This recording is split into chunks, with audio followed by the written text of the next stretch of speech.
আন্নিয়ংহাসেইয়ো everyone, সবাইকে আজকের ব্লগে স্বাগতম। আজকে আমরা দেখব জনজু কোরিয়ার অন্যতম একটা ছোট্ট গ্রাম যার নাম জামানমাউল।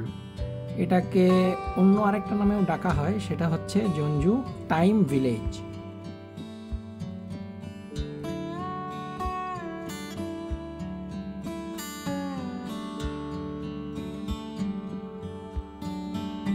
তো এই হচ্ছে সেই জামানমাউলের প্রবেশপথ। অ্যাকচুয়ালি কোরিয়ান ভাষায় জামান মানে হচ্ছে স্লো। তো এই জায়গায় আসলে সেই স্লো লাইফের যে ভাইব সেটা পাবেন আর কি। এই জায়গাটায় প্রায় 800 ছোট ছোট কোরিয়ান ট্রেডিশনাল ঘর আছে, যেটাকে বলা হয় হানক, এবং এখনও কিছু কিছু ঘরে এখানে মানুষ বসবাস করে। এবং এখানে যেটা দেখছেন, এই যে দেওয়ালে ছবি আঁকানো, তো দেওয়ালে লেখা বা ছবি আঁকা, এটাকে সম্ভবত আমাদের স্থানীয় ভাষায় চিকামারা বা এই জাতীয় কিছু একটা বলে, ঠিক মনে পড়ছে না।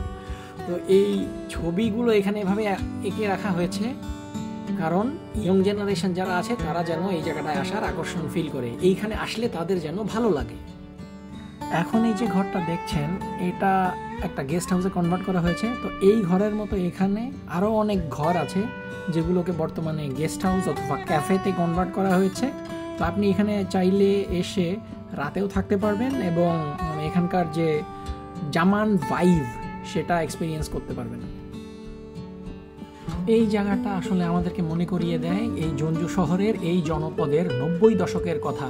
তো বাড়িগুলো দেখে আপনারা অলরেডি বুঝতে পারছেন খুব একটা জাঁকজমকপূর্ণ কিছু না, কিন্তু তো এই জায়গাটা মনে করিয়ে দেয় সেই সময়কার মানুষদের স্ট্রাগলের কথা। তো কি পরিমাণ কষ্ট করে তারা থেকেছে। তো এবং এই জায়গাটা যাতে সময়ের সাথে সাথে হারিয়ে না যায় সেই জন্য এই ধরনের ওয়াল আর্টগুলো করে এই জায়গাটাকে আকর্ষণীয় করে রাখা হয়েছে। ফর এক্সাম্পল, এখানে দেখছেন মেরিলিন মনরে, তারপরে তার পাশে আছে মাইকেল জ্যাকসনের ছবি। তো এই যে শিল্পীরা, তারা 90 দশকের যেই যুবক সম্প্রদায় ছিল, ইয়ং জেনারেশন ছিল, তাদের আইকন ছিল। তো এদেরকে নিয়ে তারা সেই সময় মেতে থাকতো। মানুষ এখানে এসে যেন তার সেই ছোটবেলাটা ফিল করতে পারে, সেটা মনে করতে পারে এবং এই জায়গাটার সাথে নিজেকে কানেক্ট করতে পারে। সেই জন্য এখানকার লোকাল গভর্নমেন্ট এবং লোকাল আর্টিস্ট তারা মিলে এই জায়গাটাকে এভাবে রং করে সাজিয়ে সুন্দর করে প্রিজার্ভ করার চেষ্টা করেছে। সময়ের সাথে সাথে কোরিয়ার অর্থনৈতিক এবং সামাজিক উন্নতি চরম শিখরে পৌঁছেছে। এখন এখানে আর থাকার মতো মানুষ নেই, মানুষ ভালো জায়গায় মুভ করেছে। কিন্তু তাই বলে এই জায়গাটা যেন অবহেলার শিকার না হয়, সেজন্য এখানকার স্থানীয় লোকজন এবং গভর্নমেন্টের, লোকাল অথরিটির যে সম্মিলিত প্রয়াস, এটা আসলে সত্যি মনে রাখার মতো এবং এখান থেকে আমাদের অনেক কিছু শেখার আছে। এই প্রিজার্ভেশনের মাধ্যমে এখানে তারা যেটা করতে চেয়েছে সেটা হলো একটা স্লো ট্যুরিজমের প্রমোট করা। যারা প্রকৃতি ভালোবাসে এবং নিরিবিলি জায়গা পছন্দ করে, তো এই ধরনের যারা ট্রাভেলার আছেন তাদের আকর্ষণের জন্য এভাবে সাজিয়ে রাখা হয়েছে এই জায়গা।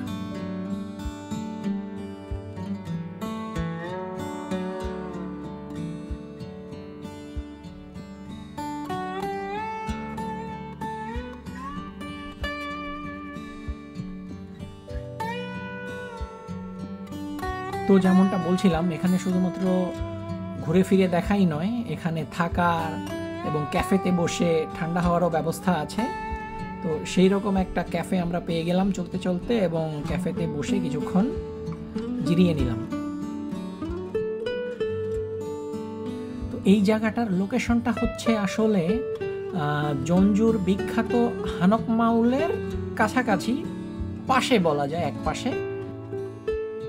তো যদি হাতে সময় থাকে তাহলে একবার হানকমাউল যখন দেখতে আসবেন, তো সেই সাথে জামানমাউলটাও ঘুরে যেতে পারেন।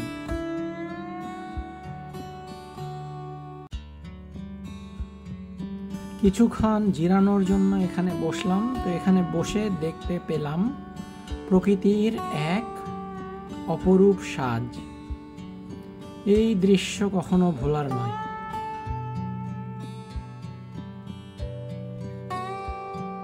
মাঝে মধ্যে আসলে কাজের ফাঁকে উইকেন্ডে সময় বের করে এই ধরনের স্লো ট্যুরিজম টাইপ জায়গায় আসা উচিত। মনে একটা অন্য ধরনের শান্তি মিলে।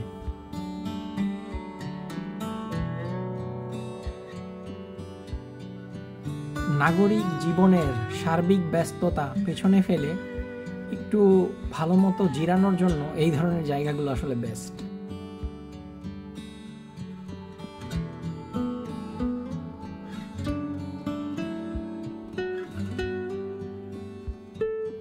এভাবে কিছুক্ষণ বসে থেকে আনমনে অনেক কিছু ভাবলাম।